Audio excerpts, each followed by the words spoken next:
Well, good afternoon, my friends. It's a pleasure to be here with you for this weekly devotional. And I'm here with Marco, our next generation minister.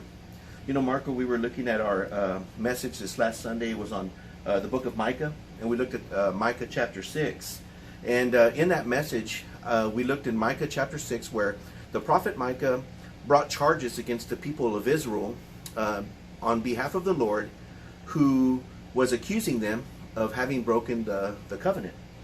And Micah does a beautiful job in establishing, it's almost like a cosmic court scene, where he sets up the cosmos to come and to hear and to listen to the charge that God has brought against them. It was an indictment for his people having broken the covenant.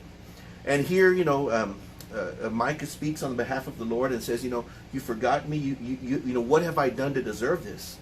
And then, speaking for the people, it's almost like the people respond, and Israel responds and says, well, with what shall we come with you then? You know, do you want yearly calflings? Do you want thousands of rams? Do you want, you know, rivers of oil? What is it that you want? It's almost like they're justifying themselves, and they're saying, well, wait a minute, you know, we've done all these things for you. And therein lies the problem. You see, Micah preached at a time that was in a crisis moment for the nation of Israel. They were soon about to be destroyed by the Assyrians, and it was because God was telling them that they were not being obedient to him, that they were breaking the covenant promise, and all the while they thought that they were doing the right thing. You see, they were very religious, but for all their religiosity, they were not pleasing the Lord. And so here in Micah chapter 6, we see the prophet speaking on behalf of the Lord saying, you know, for all your religious observances and all your practices, you're not giving God what he wants. Which then leads us to the question, if God's not interested in these sacrifices from Israel, what does he want? What would you say? Well, it's simple. God seeks obedience.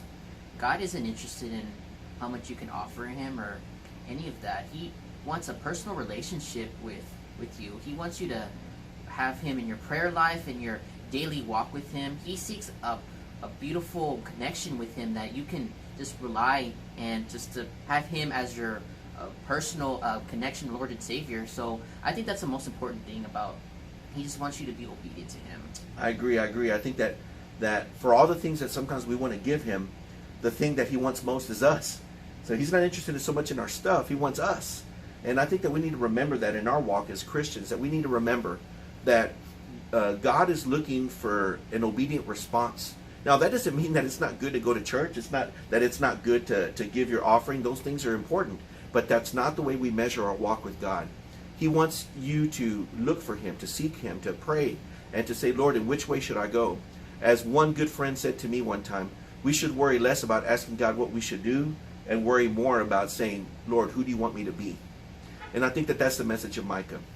And so, Marco, thank you for that perspective. And I think we all need to be reminded about this. And may you be encouraged by this. And remember, don't make the mistake of measuring your walk with Christ by the actions that you do, by the observances, by the religious things that you do. Measure your walk with Christ by your obedience to his will, by going where he calls you to go and doing the things that he calls you to do.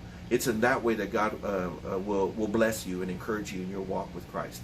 May you be encouraged by this message. Marco, thanks again, and we look forward to our next session soon. God bless.